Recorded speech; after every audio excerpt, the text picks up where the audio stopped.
Yeah.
That was a lot of taps on that ball.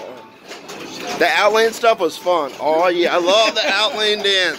I tilted. So there's a weighted plumb bob in right down here. A weight with a weight around the bob. And you move them up. It makes contact. You only get to move it 3 times. Once or twice, it shuts off. Sometimes.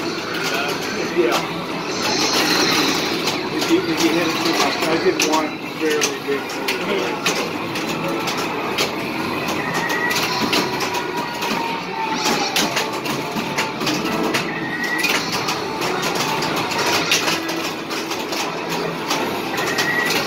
So your stuff is completely reset, right? No, I'm still at the same place. But if I had done it in the last fall, my bonus would have been ridiculous.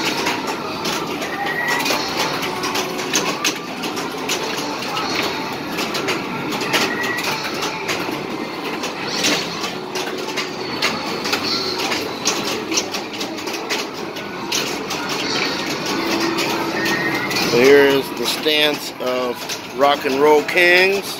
This is the interesting stance. How many times do I gotta make that saucer? I was more interested in your stance than the saucer because everybody has unique stance. The lineman, the jazz hands. I met a guy that did like inside leg kicks. No, seriously, like some MMA Cobra Kai shit in Seattle at a Northwest Pinball Festival. I was just like, I said, how do you get points doing that? I said, watch. And he said when it was near the outlanes, he would like, sweep the leg Daniel-san. But yeah, everybody has a different stance. Can you explain to me what's your natural stance and why? How's it feel? I don't know because I've never watched myself play. Oh, you'll see. You'll see in this video. Okay, do I have one? Oh, in this video, I videotaped Okay. your kicking butt so far. Stance was interesting, balanced. You have balance. So how many more times did I need to hit the saucer there? Oh, you aren't done. I don't know. It didn't tell you. It didn't tell me. I watched. It doesn't tell you in this code. I don't. But you're getting there. It's one more session or so. I think you got on this. I think on this ball. Oh, extra ball at 11 billion.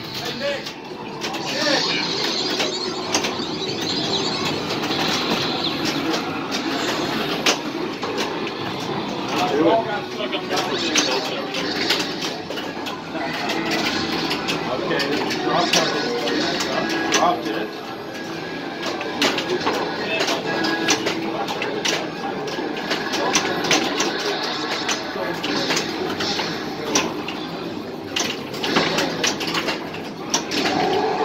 Extra ball!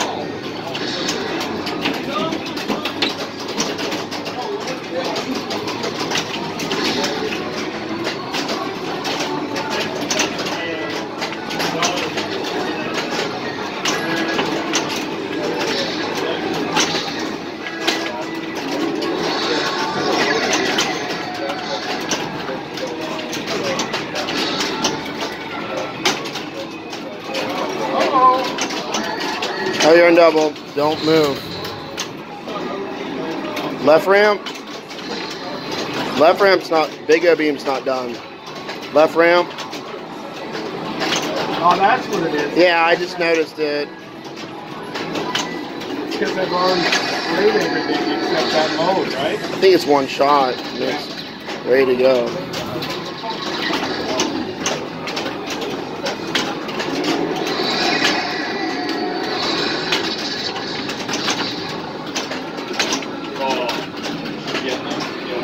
Let's do this. Joke again.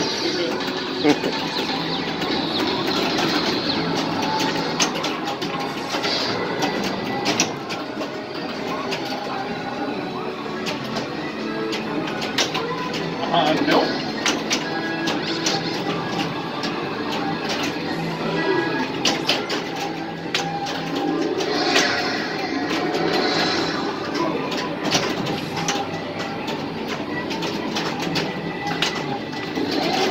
Annihilation.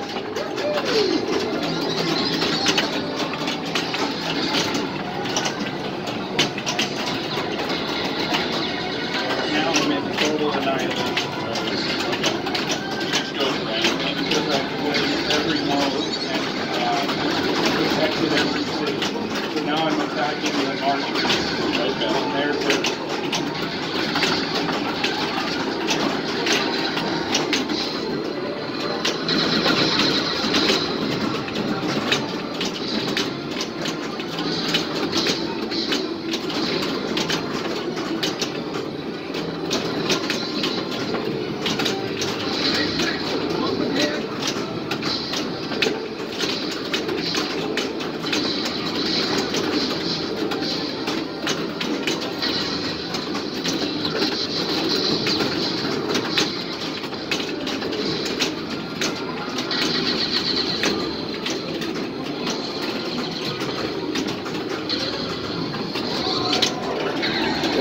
rock star stance.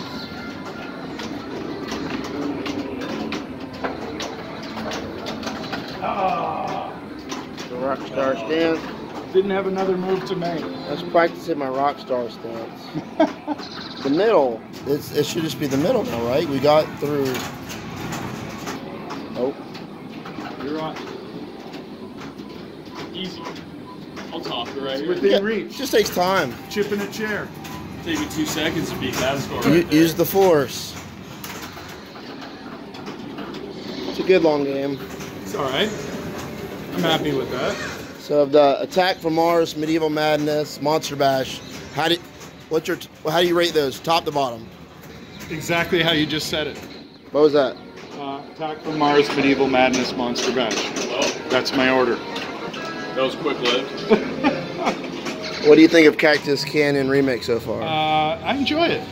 I like almost all pinball.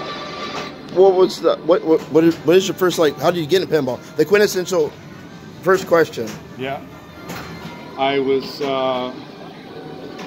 very young. I was very into video games, and the cool older kids who smoked were playing pinball. So it was intriguing to me. Then when I started touring in a rock band, I don't drink and I don't smoke, so I was looking for something to do after the shows. And pinball became my thing that I did everywhere we toured. Then I was looking for an interesting gift for my wife. We were both Star Trek Next Generation fans. I searched on this new thing called eBay in 1998. And honestly, my first thought was, wait, you can buy a pinball machine? So everything's an item that has been sold once before, at least. It never comes to your mind until you fall down the rabbit hole. It just happens. How old are you? I was 28 in 98. I bought Next Gen and Twilight Zone shortly after Lord of the Rings. So then I had 3. How was that time period? That was from 98 to 2003 or 4. I bought 3, and they were always broken. And my wife said, you either need to keep these running or we need to get rid of them. And it was really hard to find a tech at the time in Toronto. Anywhere. So I bought a soldering machine and a digital multimeter, and I found help online. And that's when I went down the rabbit hole. Once I could troubleshoot and fix my own machines, then I lost my damn mind. So that the floodgates was the maintenance. Yeah. Once I could do it myself, and I realized that it wasn't that hard, that's when I went nuts, and I just started buying everything, broken or working, and just figuring it out. It's funny, there are a lot more challenging things to do in life for a calling, but there's not many pinball techs. Yeah. That's a world problem we have, or at least in the first world. Hopefully that's changing, right? I think so. I mean, a lot of people at home like yourself know how to fix games, but you don't provide it as a service. Yeah. And I think in the wings, there's people waiting for the right time, because nobody wants to quit their day job to fix little old ladies, Evel Knievel or Medusa, or you want to take those home. What is your favorite era of pinball? The sweet spot for me is 78 to 82 or 84. Yeah. Love the early solid state. Love the late EMs. Yeah, and right in that period, I love it. I'm gonna jump around. Favorite 3 music pinballs that are out. Rush, Metallica, and Dolly. Yeah. There was a guy, Stu, in Arizona that was going to make I a know mod. Stu. Yeah. I had to drop that because I missed you. He was at his house like a week before I was, a few years ago, and his collection is powder coated. Yeah. Those are fast. Yeah. And had you ever played games from there? It was at Stu's place that I fell in love with Fathom. Yeah. Just his is so beautiful.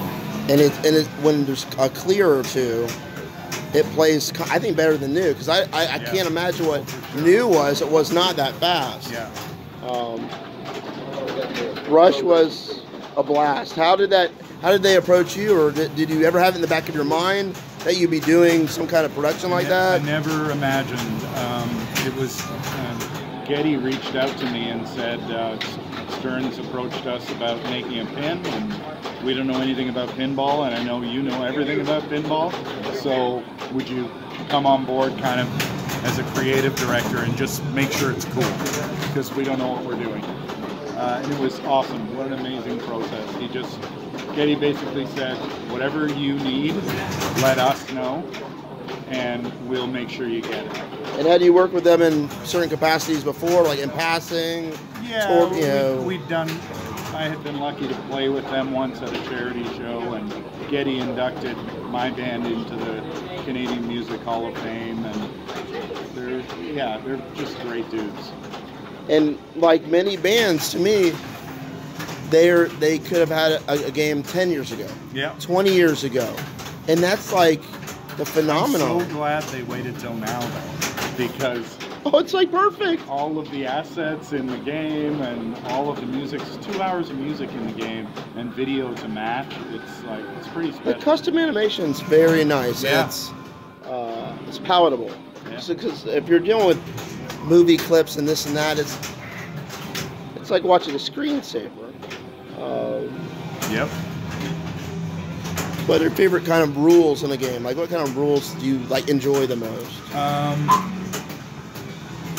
I like kind of esoteric rules. Like, I love the insert collection in Metallica that is like really hard to get your brain wrapped around to figure out how that works, because you're moving the spider and that creates the active shot, and then you got to collect the inserts on that shot, then lock it in, then hit the hammer to actually fully lock it in. Lyman makes the game. Yeah. Like Spider-Man, people beefed on Spider-Man. I like the layout, and then the code. Code makes the game. My favorite of all time was Bloodbath. So when we were working on Rush, I said to Tim and Raymond, I want something like Bloodbath because it's my favorite thing. So Free Will Multiball is Bloodbath on stun. It's Bloodbath with a captive ball behind it and Add-A-Balls there with and ramping the jackpot up by hitting the captive ball. So to me, that was like, 2.0. Yeah. So took Board, my favorite designer, and mixed them with the hot, like the latest young tournament players in Tim and Raymond, and just made this crazy game. So is that part of the element, is that a casual person's going to double flip. A moderate person's going to know how to get to multi-ball.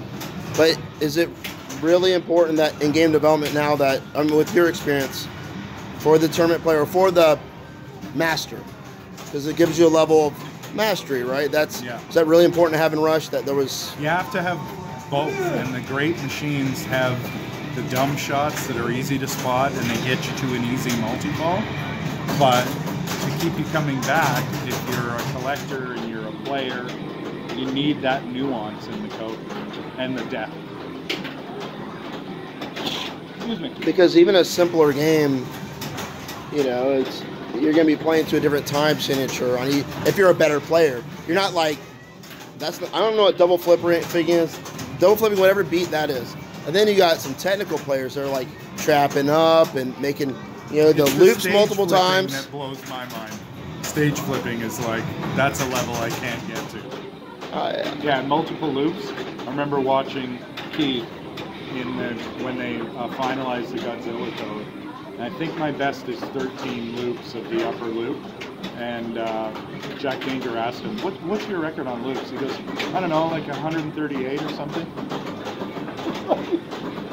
Oh my God. Because there's levels to it. Like, you make it once, twice. Like, it gets to certain multiples, then it's just mastery. Yeah. Like Iron Maiden's really tricky. Three bands that deserve a pinball machine. Just bing, bang, boom. I'm going to say Eminem. I'm going to say Prince. and I'm going to say maybe Beyonce. All right, 3 bands that don't. For whatever reason. Whatever, no beef.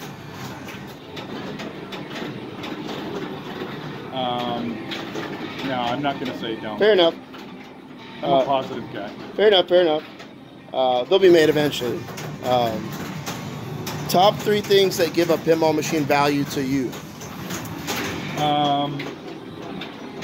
Replay, enjoyment, and desire.